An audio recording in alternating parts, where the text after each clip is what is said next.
Kaya pala ganito ang naging resulta ng kapalaran ko. Kasi alam ng Diyos na kaya ko. Sa edad kong to, napagod na akong magmadali. Kaya lahat ng ginagawa ko ngayon, ini-enjoy ko na lang. Siguro sa dami na rin ng aking pinagdaanan, napagtanto ko na ang buhay ay mas malawak at mas mahiwaga pa sa mga problemang dumarating sa buhay natin. Tumatanda na tayo, baka sa kakahabol natin sa masagana at maayos na buhay, ay hindi na natin na-enjoy ang buhay. Baka nabubuhay na lang tayo dahil nape-pressure tayo sa sasabihin ng ibang tao.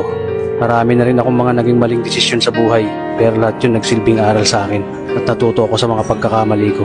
May mga taong sobra nating mamahalin at bibigyan ng halaga, pero ibabalik lang sa atin ay kabiguan at matinding trauma. Kaya wag nating lilingunin ng mga taong tulad nila dahil mas payapa kapag hindi ka na interesadong malaman pa kung ano pang balita sa kanila. At wag mong idepende ang sarili mo sa kahit kanino. Tandaan mo, kahit sarili mong anino, iiwan ka din nito kapag madilim na ang paligid mo.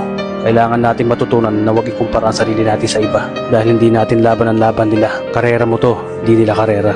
Dahil ang buhay ay hindi naman nasusukat sa kung sino ang mayaman, kundi kung sino ang payapa. Kaya galingan mo lang palagi tol dahil napakaraming tao mapanghusga, dihilahin ka pababa.